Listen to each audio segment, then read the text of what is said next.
My name is Coffee Mensa Larbi. I am 53 years old. On September 7th, 2021, I was clinically dead for 11 minutes and 18 seconds on a quiet street in Portland, Oregon. I was a committed, intellectually rigorous atheist, not the combative kind, just the quietly certain kind, the kind who had thought it all through and arrived at what seemed like the only rational conclusion. Death meant nothing. Consciousness ended. The lights went out and stayed out. I was wrong about everything. Let me tell you who I was before September 7, 2021. I grew up in a secular household in Minneapolis, Minnesota, the son of a Ghanaian-born civil engineer and a Norwegian-American high school chemistry teacher. My parents respected each other's quietly different cultural backgrounds, but shared a single, unspoken religion: evidence. Our dinner table conversations orbited around mathematics, natural history, and current events. The concept of prayer was not hostile in our home. It was simply irrelevant, like discussing the rules of a game no one in the house played. I went on to study biochemistry at the University of Minnesota and later earned a graduate degree in biomedical research. The materialist framework was not something I adopted in college out of rebellion or peer pressure. It was something I refined, tested, and found consistently sufficient. Consciousness was a product of neural complexity. The self was an elegant illusion generated by coordinated electrochemical activity. When the brain ceased to function, the self ceased to exist. That was not a depressing conclusion to me. It was a clean one. Honest, even in its own way, quietly beautiful. I read the standard texts: Dawkins, Dennett, Sagan, Hitchens. They did not convert me. They simply articulated with precision what I had already concluded through my own reasoning. I had religious colleagues, celebrated their milestones with them, attended their services when invited, bowed my head appropriately during their prayers. But privately, I regarded their faith the way a physician regards a placebo: harmless, sometimes genuinely comforting, but ultimately operating on a misunderstanding of what was real. I built a full and satisfying life. I married my wife, Ingrid, whom I had met during a conference in Chicago. We raised 2 children, a son named Theodore and a daughter named Nadia, in the same secular, intellectually curious household I had come from. I spent 22 years in pharmaceutical research and then transitioned into biotech consulting. I was good at it. I was good at most things I applied myself to seriously. When the subject of death came up in family conversations, I was always straightforward. I am not afraid of dying. I am no more afraid of it than I was afraid of the period before I was born. Non-existence carries no suffering because there is no one left to suffer. Donate my organs. Skip the ceremony. Scatter my ashes somewhere with a decent view. That felt to me like intellectual honesty rather than coldness. Spiritual seeking struck me as a form of wishful thinking, not immoral, not stupid, but fundamentally a resistance to accepting the harder truth that we are temporary. We are improbable. We are extraordinary. And we end. Meditation, I understood as a neuroscience tool for stress regulation. Prayer, I understood as a form of self-directed cognitive processing with measurable placebo effects. Near-death experiences I had studied professionally and attributed entirely to the well-documented phenomena of hypoxic hallucination, REM intrusion, and temporal lobe activation under physiological crisis. I had peer-reviewed papers to back me up on that last one. September 7th, 2021 began without any suggestion that it would be anything other than an ordinary Tuesday. I had taken the week off between consulting projects. Ingrid was at her office. Theodore, 19, was in his second year at Oregon State. Nadia, 15, was at school. I had the house to myself, and the morning was perfect. I made a proper pot of Ethiopian coffee, read for an hour, then laced up my trail running shoes and headed out for what I expected to be a straightforward 6-mile loop through the neighborhood. Portland, in early September, has a particular quality of light: clear and angled and slightly gold even in the morning. I felt well. Better than well, actually. Strong.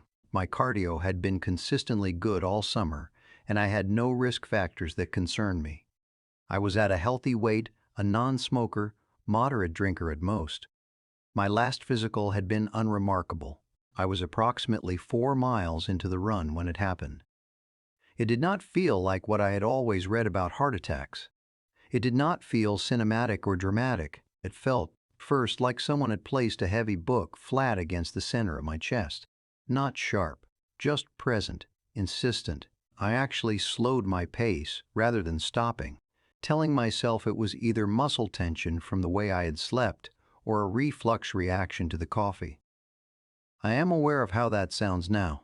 I am a biomedical researcher. I knew the signs. Within 90 seconds, the book became a weight I could not identify in any familiar category. My left arm went simultaneously numb and heavy in a way that was entirely distinct from muscle fatigue, something radiating upward into my jaw and neck. The diagnostic conclusion arrived in my mind with the same clinical detachment I brought to everything else. This is a myocardial infarction. This is happening right now. I made it approximately 15 more steps before my legs stopped cooperating. I went down on the sidewalk in front of a residential property on a tree-lined street. A man who had been loading items into his car across the street looked up and was jogging toward me within seconds, already pulling out his phone. I could hear him talking to the dispatcher. I could feel the concrete under my palms, then my cheek as I rolled. The pain was enormous and somehow also beside the point, eclipsed by something stranger, a profound awareness that the situation was serious in a way that transcended the physical, not fear of God or judgment. I had no reference for either. What I felt was the terror of termination. The specific, irreversible horror of the lights going out. My last formed thought was something close to grim vindication. This is it. Exactly what I always said it would be. Nothing follows this. I was certain I was about to confirm my own hypothesis. I was standing up. That was the first thing I registered. I was standing, which made no sense because I could simultaneously observe myself horizontal on the sidewalk below me. I was watching a man I did not know performing chest compressions on my own body with focused intensity. I could see the details of his wristwatch. I could read a partial license plate on a car parked 40 feet away. I could see, from my elevated vantage, a woman watching from behind her screen door, 3 houses down, hand pressed to her mouth. The pain was entirely absent. In its place was something I have spent years since attempting to describe and have never adequately succeeded. Lightness is insufficient as a word. Unburdening comes closer. The sensation of having set down an object so heavy and so familiar that you had ceased to notice its weight, and now, suddenly, it was gone, and the absence of it was indistinguishable from flight. My mind immediately began its professional assessment. Hypoxia-induced out-of-body experience, classic autoscopic hallucination. The visual cortex generating imagery from stored memory. This is documented. I have read the papers, except the details were wrong for that explanation. The wristwatch I could read from 30 feet above, the partial plate, the woman behind the screen door, whom I would later confirm with the paramedics had been there, exactly where I perceived her. These were not retrievals from stored memory. I had never seen this block before. I had never seen that woman, that door, that car. The paramedics arrived and I watched them with the detached interest of someone observing a procedure being performed on a stranger. They cut the shirt I had been particularly fond of. They attached leads to my chest. I heard the charge of the defibrillator. I watched my body convulse. Once, then again. The second attempt produced no response. A third, with each shock that failed to restore a rhythm. I found my interest in the body on the ground diminishing in a way that was not distressing. It was the feeling of setting aside something you have finished with. Not with contempt. With a kind of gentle completion. And then something changed in the quality of my experience. The street below me began to lose its definition. Not in the way a visual field blurs at the edges under physiological stress. It dissolved the way a detailed painting dissolves if you step too close, and the image becomes constituent brushstrokes, and then pigment, and then the texture of the canvas itself, And then you realize the painting was never what you thought it was. Motion without movement. Direction without space. I was not traveling through anything. Reality itself was reorganizing around me. Or perhaps I was recognizing for the first time what reality had always been beneath its physical presentation. What I entered, I cannot responsibly call a tunnel of light, because that framing is inadequate and slightly misleading. What I encountered was a quality of existence that made the physical world, in retrospect, feel like a photograph of a place rather than the place itself. A representation, a shadow in the Platonic sense, cast by something far more fundamentally real. There was depth here that had no spatial dimension. There was presence that had no location. There was an aliveness that made everything I had previously called alive seem inert by comparison. Time stopped being a useful category. The question of duration became not unanswerable but structurally nonsensical, like asking, what is north of the North Pole? Past and present and future were not arranged sequentially. They existed simultaneously, all of it available at once, the way an entire symphony exists on a record, even when you're only hearing one particular measure. Memories surfaced without my requesting them. Not in order, not filtered. The afternoon my father taught me to change a bicycle tire on the driveway in Minneapolis when I was 8 years old. Theodore's face on the day he was born, that specific expression of total bewilderment at suddenly existing in a lit room full of strangers. Nadia at 4, standing at the edge of Lake Superior with her shoes off, absolutely certain she was going to walk in, and absolutely uncertain about the cold. All of these moments existed at once, not as memories, as present realities, as if time had always been a convention my brain imposed on experiences that were, at their root, simultaneous and eternal. And then I became aware of the presence. I say presence with a capital letter because every other word available to me is more wrong than that one. I did not see it. I did not hear it. I became aware of it the way you become aware of the fact that the room you are in is illuminated, not by looking directly at the light source, but by registering that you can see everything. Imagine the largest thing you have ever tried to hold in your mind. An ocean, a continent, the observable universe. Now imagine that thing is also somehow intimate, also somehow personal, also somehow specifically and entirely concerned with you right now with full knowledge of everything you are. That proportion, infinite scale combined with absolute intimacy is the closest approximation I can offer. Every framework I had built over 53 years encountered this presence and collapsed. Not catastrophically, the way a sandcastle collapses when the tide arrives. Inevitably, without drama. Simply returned to its constituent elements by something that was always going to arrive. This was not the God I had spent decades rejecting. The God I had rejected was a character, a being with preferences and moods and requirements and a system of reward and punishment. What I encountered had no character in that sense. It had no requirements. It was not a being among other beings. It was the ground of being itself. Consciousness as the substrate of reality rather than a product of it. It knew me, not in the way a file contains data, in the way that your own thoughts know you. Because you are your thoughts. I was not separate from this presence examining me from outside. I was a particular expression of it, the way a wave is a particular expression of the ocean, temporarily organized into a specific form, always composed of the same water. The boundary between myself and everything else stopped making structural sense. I did not dissolve into it. I unfolded into it. There is a difference. Dissolution implies loss of self. What I experienced was the recognition that the self I had been protecting and maintaining for 53 years was a partial view, a fragment identifying itself as the whole, and in releasing the insistence on being the fragment, I did not become nothing. I became aware of being part of something so immeasurably larger that the fragment itself felt more real, not less, for being understood in its proper context. Communication occurred, but language is the wrong frame for it. There was no voice, no text, no sequence of symbols being decoded. Understanding arrived whole, concept deposited directly into awareness, complete, without the usual process of assembly. The first understanding that arrived was this: you are loved. This has always been true. There's no version of your existence in which this was not true.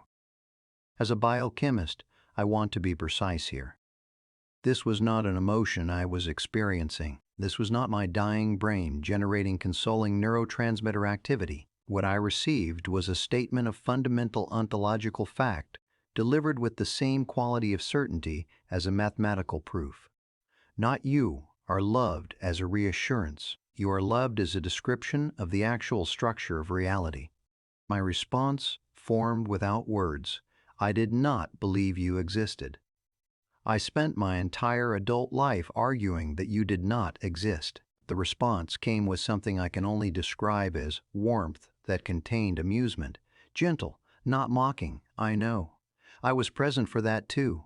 Your disbelief was never a problem. It was part of what you were here to experience, part of what you agreed to, before you forgot that you agreed to anything. I was, in some sense that I cannot fully articulate, both weeping and laughing simultaneously, without a face capable of either. The contradiction did not register as a contradiction. It registered as the most natural thing in the world.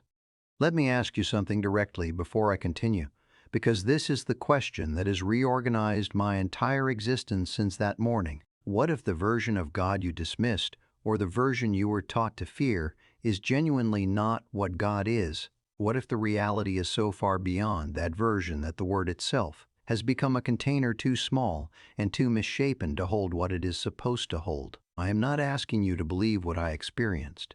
I am asking you to consider that your rejection, if you have one, may have been a rejection of something that deserved to be rejected, while the actual thing remained untouched and unknown. There was no judgment in that presence. I want to be specific about this because it is the detail that most consistently meets disbelief. Not attenuated judgment, not suspended judgment pending further evaluation. The concept itself was simply absent. Judgment implies a score being kept, a ledger being reviewed, a standard being applied to a result. None of those structures existed here. What existed was total, complete, unconditional knowledge of everything I had ever done or thought or felt, held simultaneously with total, complete, unconditional acceptance. Not acceptance in the sense of overlooking. Acceptance in the sense that a river accepts rain. This is what belongs here. This was always part of this. There was no gender. Assigning a gender pronoun to what I encountered would be like assigning a flavor to a temperature. The category does not apply. The presence was beyond the division that gender describes. There was no separation between the presence and what it had created, the model I had grown up adjacent to. God as a craftsman who made a universe and then stood outside it observing was not what I encountered. What I encountered was a consciousness that was the universe experiencing itself, not creating from outside, being from within, the observer and the observed as one continuous process, the dancer inseparable from the dance. The life review began without announcement. 53 years became simultaneously accessible, not sequentially, all of it at once. Every moment occupiable from any angle, the way you can examine a three-dimensional object from any perspective. We began, if began is the right word, with a moment from when I was 9 years old in a community swimming pool in Minneapolis. A smaller boy, maybe 7, was being teased by a group of older kids near the diving board, not viciously, but persistently, in the way that stops just short of obvious cruelty while still being cruel. I had seen it. I had felt the mild discomfort of witnessing it, and I had looked away and swum to the other end of the pool. I became that 7-year-old boy. Completely. I felt what he felt. The heat of embarrassment in his chest, the specific shame of being mocked publicly. The way he scanned the surrounding faces, hoping someone would intervene, would make it stop, would simply acknowledge with their eyes that what was happening was wrong. I felt the moment his eyes landed on me across the pool. I felt the small contraction of hope, and I felt the hope go out when I turned away. There was no voice condemning me for this. No punishment was administered. What happened was something more precise than punishment. I understood fully, perhaps for the first time, that my inaction had been an action, that looking away was a choice with weight, that the absence of cruelty is not the same as the presence of courage. Then the experience shifted to a morning in my early career. I was 31, a junior researcher who had noticed that a colleague's methodology in a particular study contained a significant flaw. I had mentioned it privately, internally, in a hallway conversation. When the study was eventually published and the flaw generated public criticism, I had allowed others to believe I had simply missed it, rather than clarifying that I had raised the concern and been brushed aside. It was not a dramatic betrayal. No one's life was altered by it, but it was a small, quiet dishonesty in service of protecting my own standing. I experienced this from my colleague's perspective, the confusion when the criticism arrived, the private review of her own work, wondering how she had missed something so apparent, the way professional confidence is a fragile thing and how one public failure can quietly hollow it, and the way she would never know that someone who could have supported her had chosen not to. Then came the grace notes, and they were equally vivid. I was 38. A graduate student in my research group, a young man named Erwin, had received news of a family crisis mid-semester. I had restructured his research timeline, covered for him with department administration, and told him, with genuine sincerity, that science would still be here when he was ready and that some things were simply more important than grant timelines. I had largely forgotten this. I experienced it from Erwin's vantage. The relief he felt, not just the practical relief of the accommodation, the deeper relief of discovering that his professional environment, which had seemed indifferent and mechanical, contained someone who recognized him as a full human being with a life that extended beyond his research productivity. I felt how that experience had altered his relationship to his own career, giving him a model for how he wanted to treat the students he would eventually supervise. An ordinary conversation I had almost entirely forgotten had functioned in ways invisible to me, as a form of inheritance. The principle that emerged from this review was not delivered as a rule or commandment. It was simply evident, the way a pattern becomes evident once you have seen enough data points. The only thing that seemed to carry genuine moral weight was this: did your actions move toward connection or toward separation? Did they recognize the full humanity of the other person? Or did they treat the other person as peripheral to your own concerns? No checklist was consulted. No religious regulation was referenced. The categories that religious institutions spend considerable energy policing were simply not present here. What mattered was elemental, and, I will be honest, harder than any set of rules. Rules are finite and followable. What I was being shown required a constant orientation of the heart that could not be achieved by compliance alone. I asked about hell. Directly, with the bluntness I had brought to everything scientific. The understanding that arrived was clear. Hell as a physical location of eternal torment, administered by a divine authority, does not exist. The architecture of that idea, a God of infinite love constructing a chamber of infinite suffering as a permanent consequence for finite choices made within a brief and bewildered human life, is not a description of divine reality. It is a description of human fear, human desire for cosmic justice, and human imagination applied to the problem of mortality. The theological machinery of damnation is a human construction. What does exist is this: consciousness can, after death, choose to remain contracted around its own guilt, its own pain, its own insistence on separation. Some do. The experience of that contraction is genuinely terrible. But it is not permanent. It is not administered. It is a state that love, patient and unrelenting, eventually penetrates. Every consciousness, without exception, eventually returns to what it always was. I asked the question I suspected would be the most controversial. Even the worst? The ones responsible for the largest scale suffering in history? The answer was yes, after the life review, which for such individuals would be a reckoning of incalculable depth. After the full experience of every ripple of suffering caused, after the dissolution of every justification and every self-protective narrative, yes, even those. Not because the suffering they caused is dismissed or minimized. It is felt, completely and without attenuation. But consciousness is not destroyed. It is transformed. Love does not have an exception clause. It cannot. Because love is what everything is made of, and you cannot permanently exclude a fragment of a thing from the whole of which it is a part. I asked about the major religious traditions, not as an academic question, as someone genuinely trying to understand what I was witnessing against what I knew about how human beings had historically described it. What I experienced was not that any tradition was correct and the others mistaken. What I experienced was that every tradition had, at some point, been held by someone who had genuinely touched this reality. The mystics, the contemplatives, the ones who had pressed through doctrine into direct experience. Meister Eckhart, Rumi, Ramana Maharshi, the Desert Fathers. Certain Sufi teachers, Zen masters who understood that the Buddha was pointing beyond himself.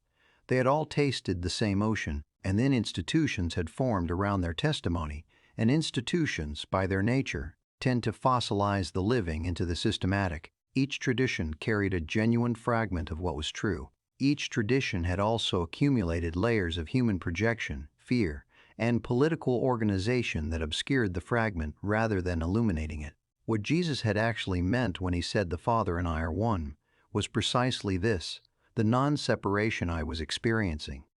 He was not announcing exclusive divine status. He was pointing at something available to everyone.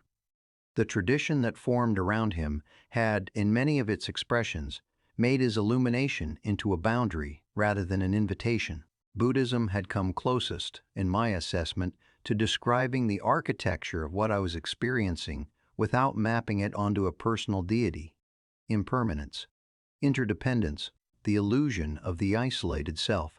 No self not as nihilism, but as the recognition that the self is a temporary organization of something continuous and much larger. The Buddhist framework had the geometry right, even where the Western theistic frameworks had the geography wrong. But even Buddhism, as an institution, had drifted from experience into rule, from direct knowing into inherited doctrine.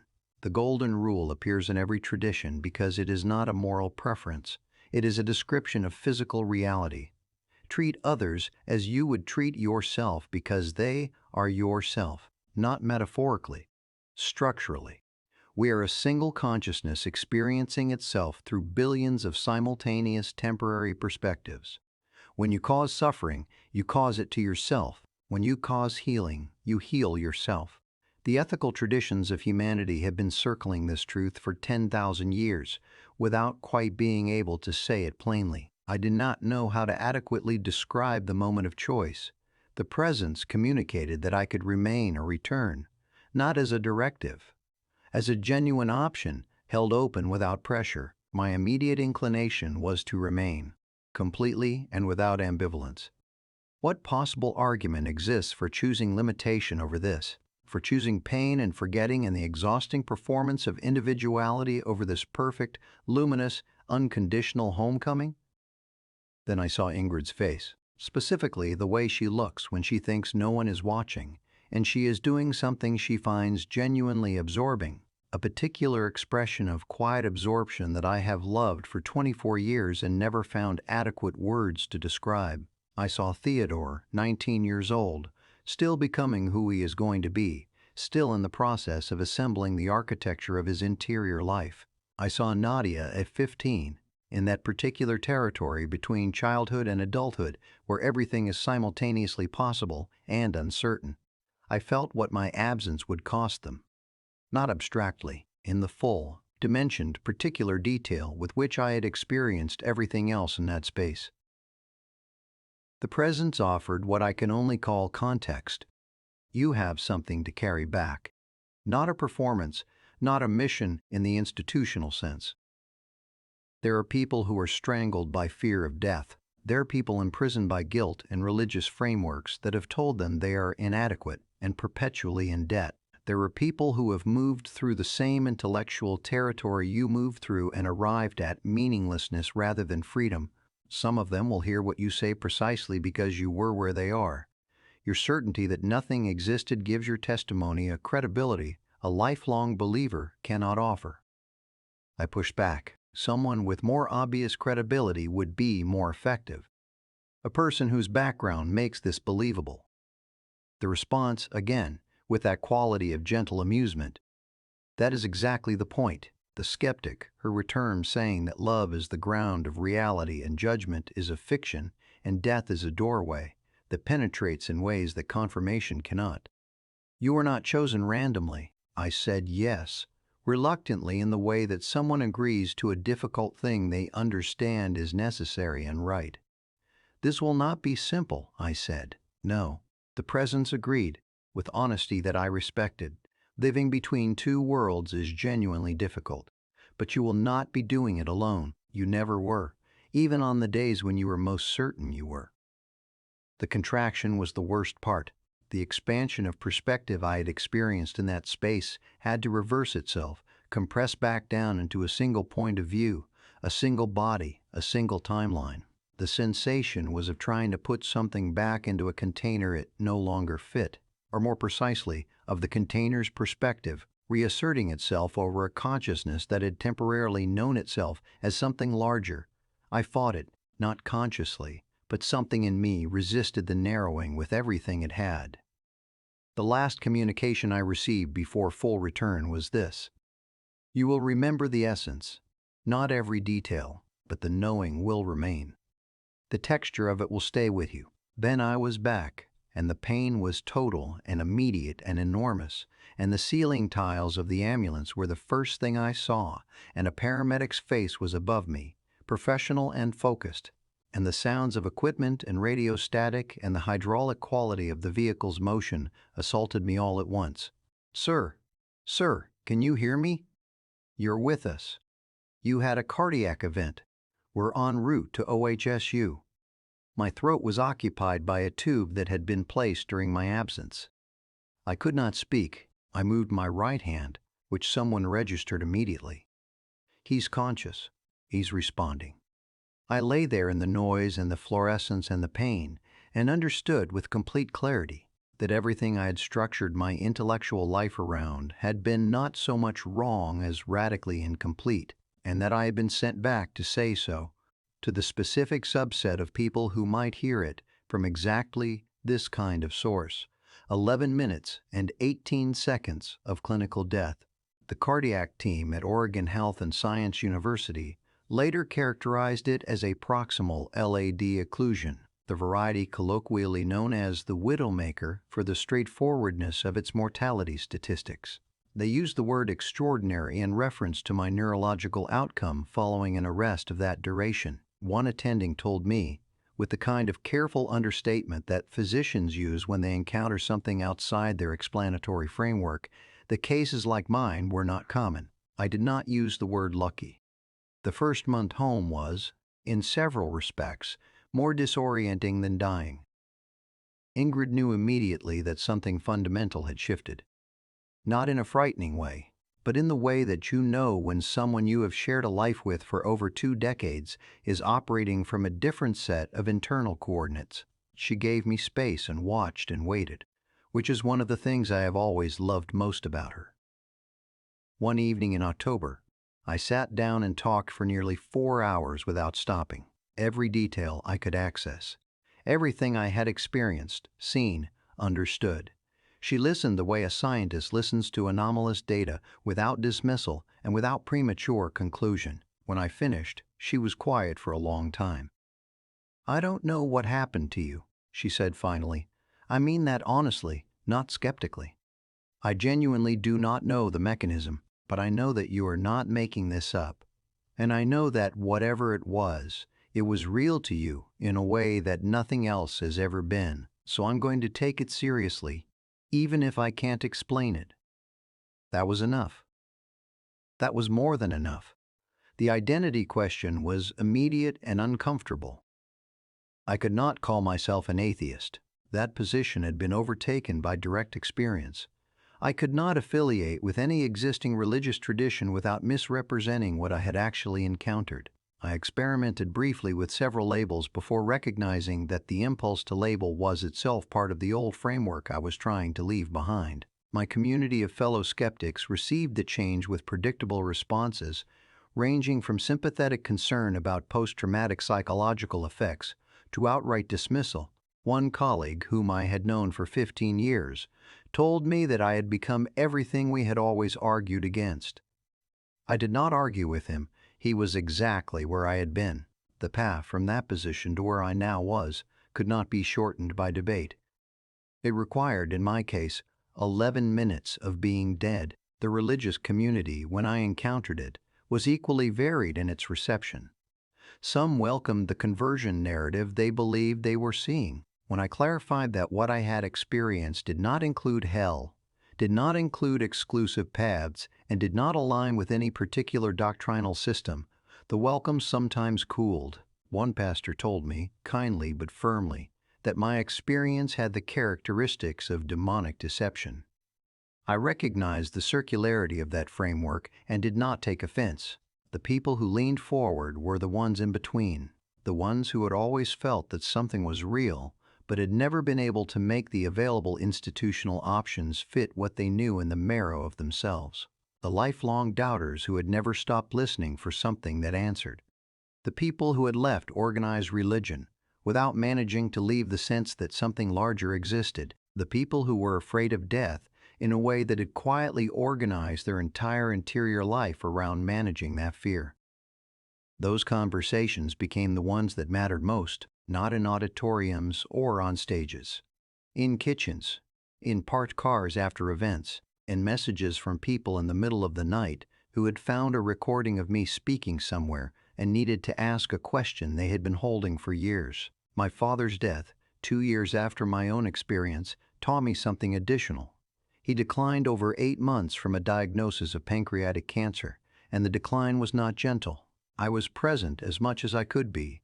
Near the end, when he was in and out of consciousness in the way that late-stage patients often are, I would sit beside him and speak quietly about what I knew, about where he was going, about the fact that what he was leaving behind was a temporary arrangement of something that could not be destroyed, about the fact that the love that had been the actual substance of his life would not end when the body did.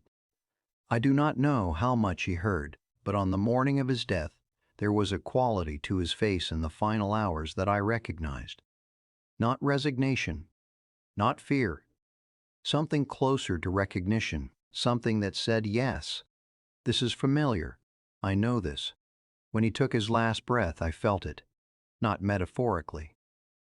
Something lifted, something departed with the quality of a completed exhale, something that had been held here for 81 years, releasing into whatever it had always been part of.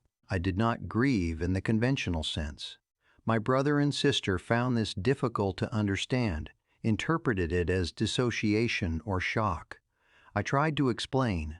I was not grieving because I did not love him. I was not grieving because I had been where he was going, and I knew what he was going home to, and the idea of grieving that seemed structurally impossible to me. What I carry back can be reduced after years of attempting to articulate it to a few statements.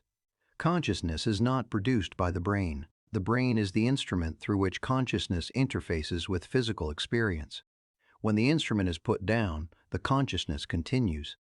Death is a transition, not a termination. The fundamental nature of reality is not material. It is awareness. Consciousness is not a feature of the universe. It is what the universe is. Love is not a sentiment. It is the actual structure of things. It is what holds everything together at the level where physics runs out of exclamatory vocabulary. You are not separate from the ground of being that religious traditions call God. You are a particular expression of it, temporarily organized into this specific form, living this specific life, in the way that a wave is a particular expression of the ocean. You do not go to the divine when you die. You remember that you were never anything else. Judgment, as an eternal cosmic mechanism, does not exist. What exists is understanding, full, complete, dimensioned understanding of the effects of your actions, experienced from every perspective you have touched. This is not gentle, but it is not punitive. It is simply true. Every life has a purpose, not in the sense that your biography was prescripted, in the sense that this specific limited temporary perspective you occupy, is itself a unique and necessary contribution to the way the infinite explores its own nature. There is no throwaway life. There is no wasted existence. There is no soul that arrives here by accident and departs without having mattered. What I'm asking you, specifically you, to consider before you close this page and return to whatever you were doing before you started reading is this. What are you actually afraid of? Underneath whatever answer presents itself first, what is the thing beneath that? For most people I have spoken with, following the thread to its source eventually arrives at one of two places: the fear that death is the end and nothing follows, or the fear that something follows and that something involves judgment they will not survive. I died with the first fear and returned without it, because what I encountered on the other side of clinical death was not nothing, and what I encountered contained no judgment. None. Only a love so complete and so structural that the concept of judgment could not gain purchase in it. I cannot prove this to you. I recognize that. I am a research scientist. I understand what proof requires, and I understand that I cannot meet that standard. I am offering you testimony, not evidence. What you do with testimony is your own decision. But I will tell you this. I died certain I was right. I was wrong about everything that mattered, and being wrong turned out to be the most important thing that ever happened to me. Whatever you believe or do not believe right now, wherever you are in your own interior conversation about all of this, you are not alone in it. You have never been alone in it. That much I can tell you with the only certainty I have left.